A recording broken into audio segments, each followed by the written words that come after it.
So we have heard a lot about the recent settlement of the NAR for $416 million, but we didn't really know well, we knew it was the home sellers that got together and started the lawsuit, but we didn't know the story behind them. There was an article in the Real Deal that I have just found that explains how these home sellers, their way of thinking, Why they initiated the lawsuit. and what prompted them to initiate the lawsuit. And I am in awe that this actually won, or well, they didn't win, they settled, because this is so childish, in my opinion. It's not even, it is childish, but it's got the arguments. They obviously didn't have real estate brokers or agents to do this for a living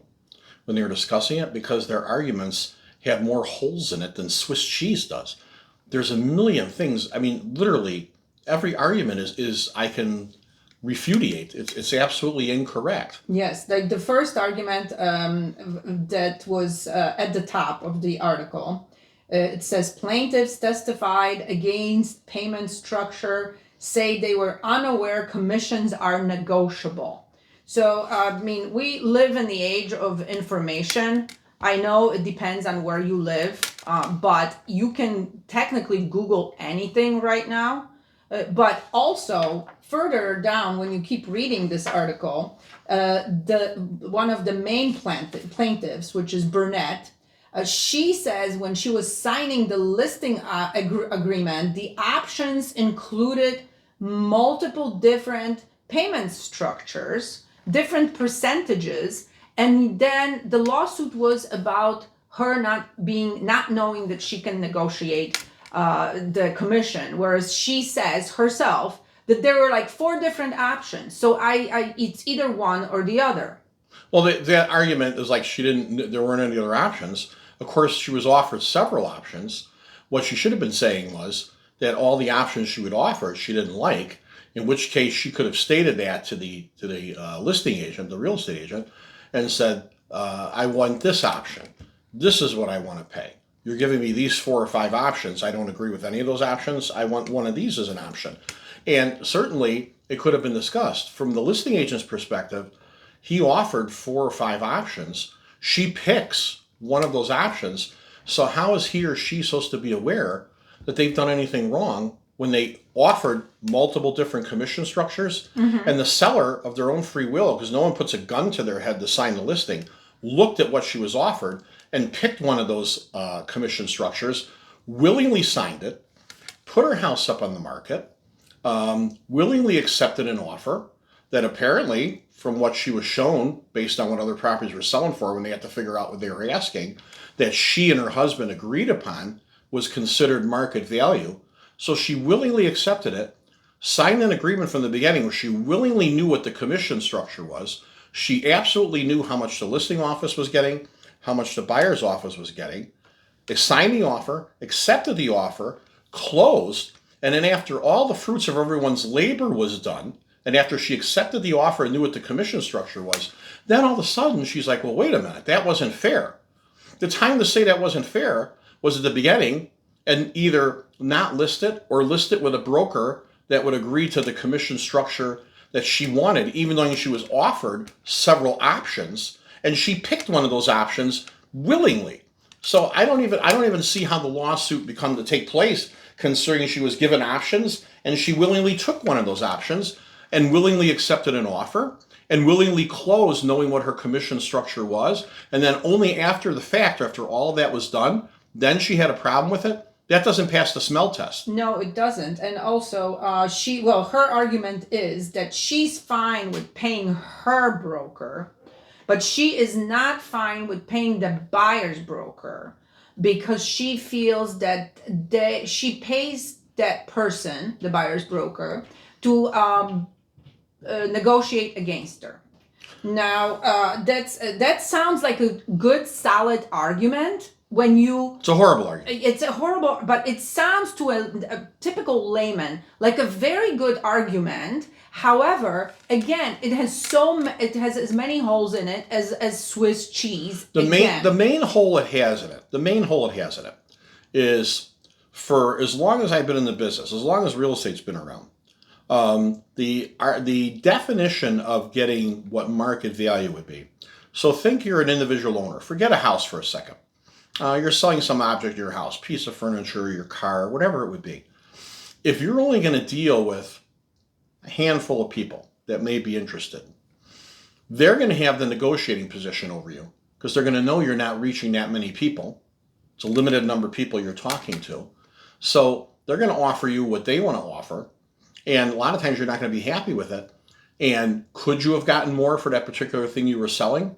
Very likely, if there was an avenue for more of that, what you're selling to be marketed to the general public and become available, such as auction houses or people selling something over the internet where they're selling it and tons of people are aware it's available. Yeah, Now, we don't know from the article. That's a good point, but we do not know from the article where her house was, what neighborhood it was in.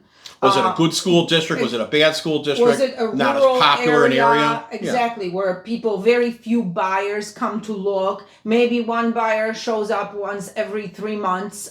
We don't know any of this because we do not get the background. Is she in a city where there's tons of buyers? We know nothing. All we know is from the article is that she was asking $250,000 for this house, and she took an price $25,000 under asking. Now again, we don't know. Did she pick the price? Because see, the public thinks we set prices. No, we recommend. We recommend. We show people very detailed. We do. You and I do. We do a very extensive market analysis. We do adjustments for square footage, chronological age versus functional age, which means how old the house actually is versus what kind of updating. Does one house have a deck, another one doesn't? One has a 3-car garage, one has a 1-car attached garage. One is in a much better school system than the other. There's many different cost adjustments you have to make Yes. to get it close to value. And I'm telling you right now, any homeowner thinking of selling their house, they have no idea or very little idea of what those values are because they're in a book called the Marshall and Swift Appraisal Guide, which comes out every year, and they wouldn't even know what the costs are. So for them to turn around and say, what you got me wasn't enough when it was out in the open market, either they weren't looking at the right data or their expectations were not realistic. But we don't know what data they looked at. Was this her broker's suggested price? Very possible it was. But it's also very possible, like it happens in our case, we tell the suggested market asking price. A range. Looking at the latest information, and 90% of the time, 80% of the time, our sellers will want to push the number. Maybe she pushed the number just high enough where she was not an extremely attractive in a good price range for where she was. We don't know how long she was on the market before she got this offer that was $25,000 under her asking price. We don't know if there was any previous offers. We don't know that. And then, but this seems to be a big problem for her, that she had to take so much less than she was asking. We don't know if it took her a month to get this offer, or if it took her a week, or if it took her 6 months. Because if this was the first offer in 6 months, maybe it was an excellent offer, irregardless of her. I would think it was at least a very good offer, because nobody put a gun to her head to sign it. No. So she signed it. Right. Based on the available data either she saw, even though she may not have agreed with it right away. Eventually she agreed with it because she must have thought it was a decent market value offer or she wouldn't have signed it. And what it opens up for me, which is not in the article, is they're going after realtors. Buyer's broker pays, buyer's buyer pays the commission to their broker, seller's broker pays to their seller. She had to turn around more than likely and buy a house after she sold that house. There's no mention in the article that she got a buyer broker and that she paid the buyer broker out of her own pocket. No, I'm sure the seller of the house or the property she bought paid her broker's commission. More Now, than we are, likely. we're guessing here because there's no information on this, but I love it how, that she doesn't want to pay the buyer's broker. I would like to know who paid her broker when she was buying, if she was buying. And this is what people tend to forget. You see the money come out on a closing statement, which has changed drastically in the recent years. But you get to see all the money that comes out of the seller's proceeds. Oh wow, all this money, everybody concentrates on the money that comes out from the buyer maybe doesn't, but the seller sees everything that they feel comes out of their pocket. Whereas in order for them to have that money in their pocket, the buyer had to bring the money to the closing. That's who makes everything happen. Yes, the seller puts the house or a property on the market, but in the end, it has to be purchased in order for everybody to get paid. The buyer has to make it happen, paying a price that's acceptable to the seller in order for the sale to consummate and close. We just had an example of a house on the north side of Chicago here that we sold. There were 3 bids on it. One bid was, the initial bid, was $85,000 under what we sold it for. Buyer's broker. Second broker, buyer's broker. Decent enough offer that we took, but under the attorney review, they started asking for so many ridiculous things, money-wise, that we had to cut them loose. Third offer, the charm, third one was a charm, highest priced offer, loved the house, and didn't ask for anything. So ask yourself a question. With those 3 that I just told you, it's very, very possible, and not just with those 3, but with any buyers looking, buyers are getting pushed to the limit right now, to the limit of what they can afford to spend to buy a decent house in an area. A lot of times, they'll write their offer for a little over asking because they don't have enough money as a buyer to carry their closing costs, the costs that are beyond their down payment to close on the home.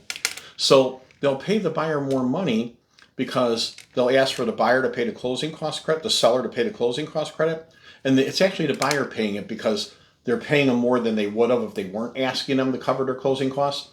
And their closing costs are getting financed over the life of the loan, typically a 30-year loan. So if you're going to add commission on top of that, that buyer is already cash strapped. They're not going to have the money to be able to pay you top dollar, the down payment, and pay the buyer's broker. So what's going to happen? When I started in the business, they allowed what was called dual agency. The buyer's broker could have a buyer come and say, this is the type of house I want, and they're like, they can't find anything. All of a sudden, they see a listing come up. Maybe they've written 1 offer or 2 offers already and they've lost it. Now adding this new rule that they have to pay the commission to their buyer broker as well, they're going to turn around and they're going to say, you know what? It's just less hassle for me as a buyer to go directly to the listing agent. I make an offer directly with the listing agent to pay for the house, and the buyer's broker is going to be a thing of the past, gone. So who's going to be representing him? And then is the public going to turn around like they did before and state, oh, that's a conflict of interest. You have the listing and you're representing the buyer as well. Well, that's your first contact. So the seller is your first contact in Correct. the transaction. Correct. So are you going to feel some sort of, they hired you initially, right? Yeah. Which does not mean you cannot be fair. You did a market analysis for the seller.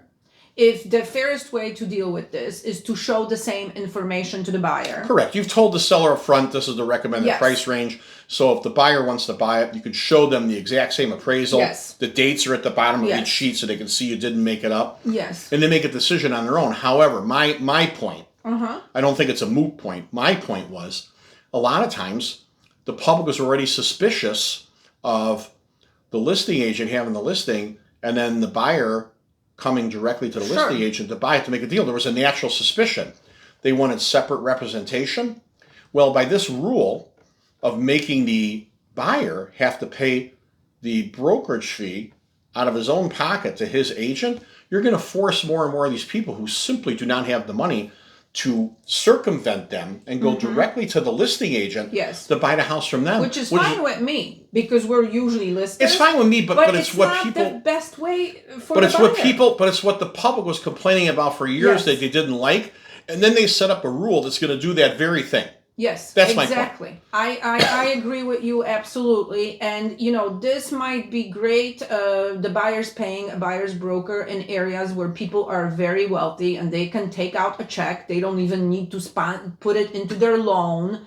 They will just take a check and write you. In the area that we work in, the northwest side of Chicago. It's mostly the working class, city workers, Yes, things of that nature. people, or it's first-time buyers who make enough money to carry the to loan. qualify, but they don't have a lot Excess of cash. savings Yeah. because they're young. They didn't manage to save a lot yet, and they're paying their school loans, and they need that help. And they cannot afford to pay for their representation because they might already have to ask the buyer to pay for some of their closing costs. And that's not even mentioning when they buy and they do the professional home inspection, there could be legitimate defects in that home inspection that they're going to have to turn around and ask for either the seller to do the repairs or give financial credits for getting the repairs getting done. And if you add that to telling them that they're going to have to pay their own broker, the commission, I'm talking about the buyer specifically, you're just going to knock a lot of them out of the market. And when you knock them out of the market, you're going to have less qualified buyers that could take a look at your house. And when you drive down the supply, you're going to drive down what? You're driving down the pricing because the demand's not going to be as high. It's a very, very foolish lawsuit and a very foolish ruling. And in my opinion, they didn't confer or talk to anybody in real estate that could have pointed out all these holes. They're going to end up costing not only the seller money, but it's going to knock a lot of potential buyers that could buy a house out of the market where they're not going to be able to own a home. Yes, and absolutely. Then going down this article, I love this paragraph. So during cross-examination, Burnett, which is the main person, this is what the lawsuit's going to be named after when we're going to be taking our continuing education next time. We're going to have to know the Burnett case. Yeah, we're going to know the Burnett case, right. She told the attorney for home services that she considered doing a forced sale by owner to avoid commission costs. So she's telling you basically. She's anti-commission. She's anti-commission. She didn't want to pay anything at all, but she worried that her home wouldn't sell without a listing on the Realtor MLS. Oh, so she knows the benefit of the MLS, but she doesn't want to pay for it. Correct. Or in her words, she wants to pay for it in a limited way, and it's going to eliminate a lot of the potential buyers that could look at and or afford to pay her house because she's making these decisions either out of pure ignorance or it was explained to her. Agreed. Well, or if it was explained to her and she just refuses to accept it. I don't know. Yes, she wants to change the rules so they can work for her in this instance. Because obviously, if she goes on now after she sold her house and closed it and goes and becomes a buyer, I'm sure this is where it changes. And now she doesn't want to pay that commission because now she's on the other side of the equation. So it's interesting how this article nor the case mentions, because I would really like to know what happened afterwards. Right. It covers one part of the argument. It doesn't cover the other. And especially in the case of a seller that almost likely had to turn around and become a buyer.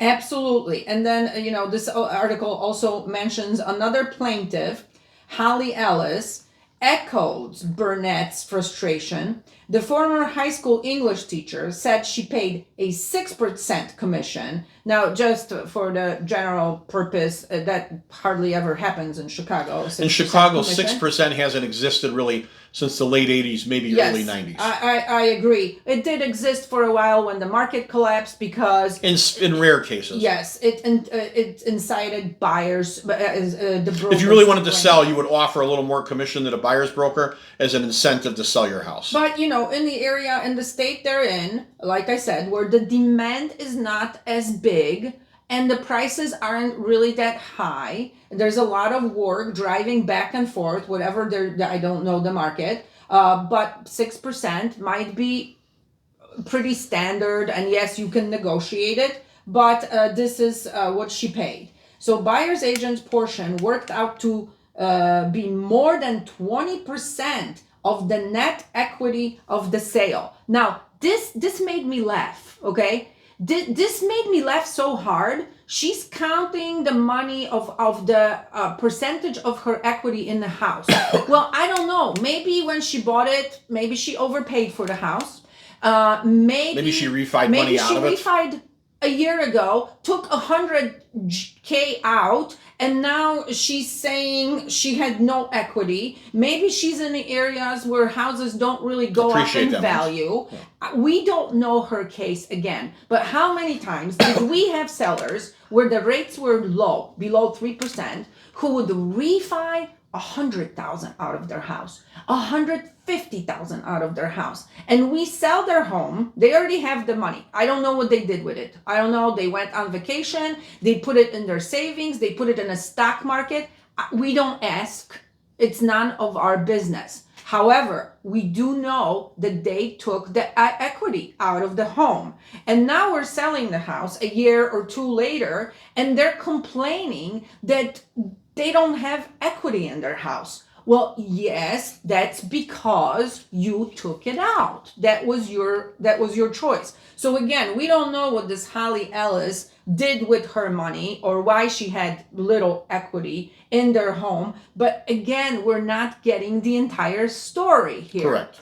Okay, so I am, like I said, they're giving you decisions they made based on ignorance of the facts. Sometimes it's partial ignorance, and some of the things we're pointing out, it's almost complete ignorance of knowing how things actually function, and they're not explaining any of that in the article. They're not, or maybe even in a lawsuit, which is really scary, because if the article is a fair representation of how this lawsuit took place and the arguments they used, then these arguments are worthless, in my opinion. They can be so easily argued against. You could punch a bunch of holes in them. You took the commission took a percentage of your equity that you did not like. And again, I'm gonna say it again. I don't know how much equity you had, so this should have nothing to do with it. Then you have no bearing. Don't hire a broker. That's my advice to you. You know what? You don't like it, don't hire us. That's all I can say. I can't make anybody list with me unless they want to. Unless they see, make sense. We sit down with a seller. Mm-hmm. So when we get called, someone wants to sell their house. Very short version. We meet them, we take a look at the house, we do the appraisal, we explain the variation in the appraisal, we show them the marketing plan, how we get people in, we show them how many previous houses we've sold in their area, referral letters, phone numbers of clients they can call. They're very happy with us. They look at all that and they can make a decision. And also they're seeing what the commission is. Co-op commission and commission if we had our own buyer. We've been doing discount brokerage for years and years, where if we had our own buyer, it was a lower fee.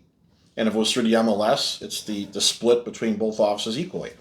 At that point, when you go over all that, a seller absolutely has the option to say no. Yes. Seller has an option to say, no, I'm not going to do it. Or they'll say, I want to do it, but it's too expensive. Can you work with me? We've done that. We've worked with people over the years. So in this article, where she was offered multiple commission splits, and she picked one. Wasn't forced upon her.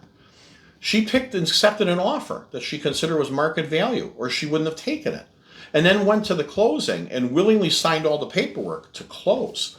To do all that, and then turn around and say, I got cheated on the commission, just rings a little bit false to me. This is my own opinion. This is bitterness. She's just bitter. She's bitter, and she's angry at the wrong person, because she should really be angry I don't know that she's bitter. She may be bitter or angry. I'm not saying you're wrong. I'm going to take a little bit of the high road and saying she's extremely misinformed of how it actually works. Because if you sat down with her and explained how it all worked and what she's trying to do, she would understand that she's shooting herself in the foot to save on a commission that she's never going to obtain, because she's going to sell it for less money because that buyer's broker is not going to be able to afford to buy the house where she wants that agent to work hard and get her top dollar, right? You work hard and get me top dollar. Well, my buyer's strained to the limit. They don't have any money to pay me in commission. So how am I going to work them to get you top dollar? Well, So my doesn't argument work. is this, and then let's wrap it up. My argument is this. Like, I totally agree with you. This woman, what you said at the beginning, she waited to close, she paid it, then she turns around and starts says I'm cheated. suing, and she's disappointed. Instead of looking at this buyer's broker as a part of the process and as a person who came and gave her what she wanted, because she stayed on the market, she sold it, they brought her an offer. Instead of looking at this buyer's broker as a person who gave her a solution to what she was trying to obtain, she's looking at them as the enemy. And actually, she hired them. When you sit down and you list the property, you're explaining that commission, how it's going to be split, that it's going into the multiple listing service, that all these agents that have buyers are going to come out. She has to say, we call it an employment agreement. You're employing us. When she signed that employment agreement, she agreed to all those terms. So she's going to say, I didn't know that I can pay less commission. Yeah, you did. Yes. Because we discussed it all with you in the different commission structures, and you chose one. Yes. You willingly chose one. So this whole lawsuit just rings totally false to me, because she understood in that agreement that that was going to get all the buyers from the multiple listing service, all those agents that are going to be aware it's for sale, to come out, have them compete, write the highest offers that they can to get her place accepted. And if they do get it, it's spelled out from the very beginning, because she agreed to it before she even went on the market. She agreed to pay out that amount of commission to the buyer broker. She agreed to it. She was aware of it. Yes. She knew it. And she did it anyways, and then turned around and said, well, I didn't know it could have been less. Yes. Well, you knew it was this amount. Once it went on, we have to, it's spelled out that the buyer's broker is getting a certain percentage. We tell them what percentage they're getting. And then when you're presenting an offer and the buyer's not in the room, seller's like, how much am I netting with everything I'm paying? And you show them everything they're netting. You give them a closing sheet, net cost, paying commission, closing costs, everything else. If she didn't like it, she could have said no. Yes, she could have said no to the offer. Correct. But you know why she didn't? Because there was no other offer. That's correct. Because she knew if that there offer. was a higher offer on the table, Obviously, she would have taken she would it. not be taking the one Correct. that was 25,000 less. So what you said 10 minutes ago about sour grapes, Yes. I agree. Yes. It was sour grapes. She closed, agreed to do all that willingly, closed, and then when she was quiet in her house, when she had her free time and the room was quiet and she looked, those real estate agents ripped me off. Yes. I could have paid less. I could have Right. this. Well, you could have, if you discussed it with the agent and the agent agreed, you could have. But then would you have gotten the same result? More than likely you would not have. Where you wouldn't have gotten a written offer, or you wouldn't have gotten a written offer was a lot less, because you were saying, I'm not paying your brokerage to the Yes. buyer's agent. You pay it. Or I'm So not taking your offer. those agents would look and they'd say, my buyer can't afford to pay me more for the house. They certainly can't afford to pay me privately. So I can't even show your house. I have to go show houses where I'm going to be paid something for doing it, because my buyer doesn't have the extra money to pay me. You're eliminating your pool of buyers that would get you true market value, the highest price the market will bear. You're eliminating them with your decision on your own. You're shooting yourself in the foot again, thinking that you're saving 2.5%. Well, you're probably, if you're lucky, you're costing yourself a minimum of 2.5% and not even higher, because the one on St. Louis I was telling you about, we had 3 bids on it. We just had a condo in Niles, a suburb outside of Chicago. We had multiple bids on that also. So those people were getting paid a commission. The buyer's brokers are getting paid a commission, and that's why they came out and they competed. Right. Otherwise, they wouldn't have. Otherwise, they would have stayed home and watched TV. Correct. And that's just how this world operates, on money. You know, it would be great if we could use something else, and but we need money to live. So Correct. that's just how it works. And that's